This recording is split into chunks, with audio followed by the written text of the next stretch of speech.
Hello, this is wmpyr. Over the weekend, I got to see the Conor McGregor fight where he returns and he goes up against Cowboy. Uh, I thought it was a very exciting fight. More importantly, is the lessons that I learned from it. I mean, you could watch a hundred fights, 1,000 fights, 1,000,000 fights, but if you don't learn from it, then it's just entertainment. So, for me, I try to learn, or at the very least, get inspired to go work out. And so I felt like I learned a lot from this fight. In it, what happens is a spoiler alert. Conor McGregor, he wins in, I think it was 40 seconds, so it was very fast in the first round. He swung real wildly at the very beginning, and then Cowboy was basically changing levels to do a takedown. And my brother told me that this is one of Cowboy's moves, that he really likes this certain type of takedown. It's not your normal double leg or something like that. I don't know what technique it is. I think I kind of have an idea, but it almost sounded like a karate style takedown. But it's a takedown that he does, and he links it with other moves. So he chains it with punching and kicking, striking stuff. So it's not just a takedown. Depending on how the opponent reacts to it, he has other moves waiting for you. So it's a combination move. So he does the takedown, and then Conor defends against it by shooting his legs back, which is a sprawl.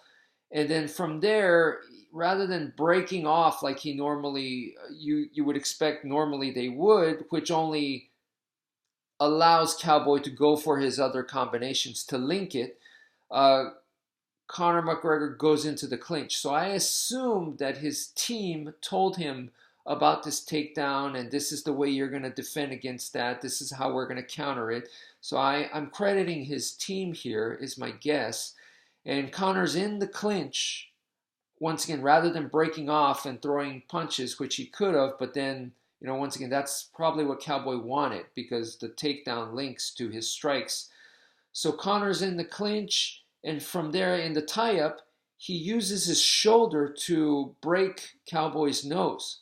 So he jumped up like multiple times, at least twice, to really hit the guy on the nose with his shoulder, and he breaks the guy's nose. Now, if you've done any kind of boxing or you've studied a little bit of boxing, you know that you use the shoulder to, it's an extra punch in the clinch. But we've never ever seen it done like this. And not to the point where it broke the guy's nose. And then from there, as the guy's retreating, Conor is able to go in forward and land a high kick. The high kick, which is Cowboy's move, Conor's now doing it to him, and then finishes off with some gorilla ground and pounding. Okay, so once again, back to the shoulder strike. Okay, um, it's just something that it's kind of a no-brainer, but you got to admit, we've never seen it used like that before. I've never seen anyone's nose broken from that. So, where he was shooting himself up like a missile and bashing that shoulder into the guy's face.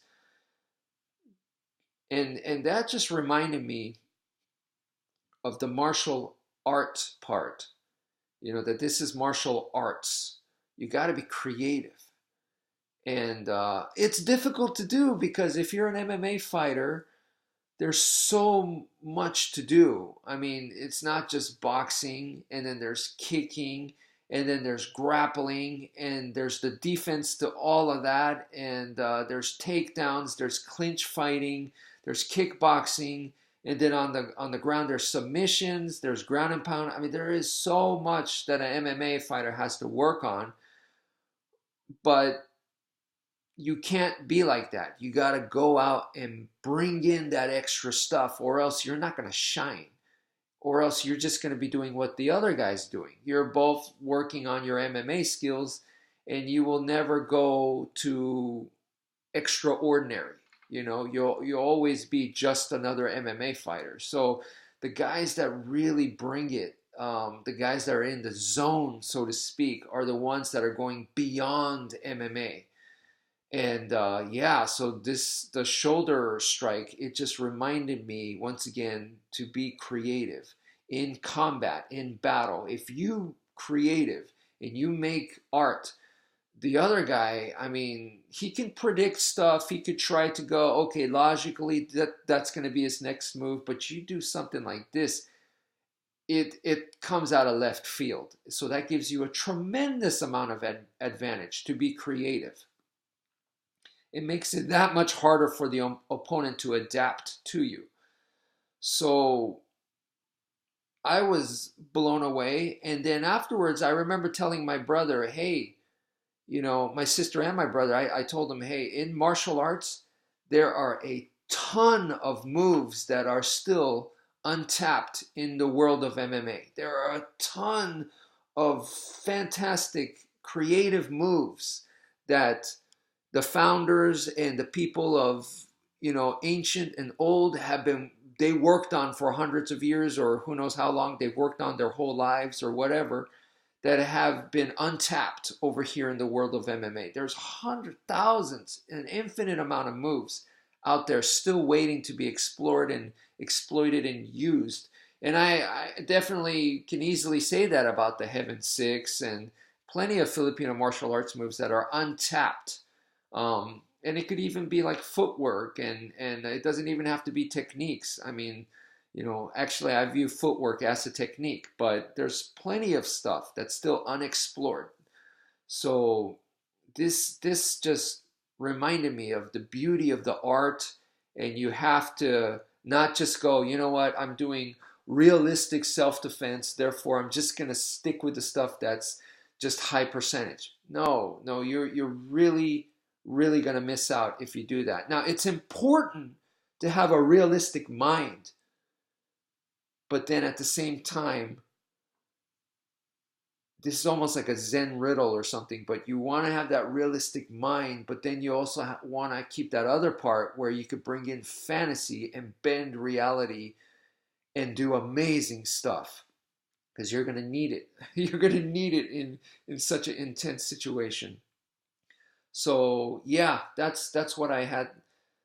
That's what I want to say to you guys. And man, that was an impressive fight. And yeah, I will give credit to Conor McGregor and his team. I figure it comes from his team to do a move like that. I don't like, unfortunately, the way he carries himself and the way he talks and stuff. Although this time it was a lot more, it seemed a lot more respectful than he has in the past.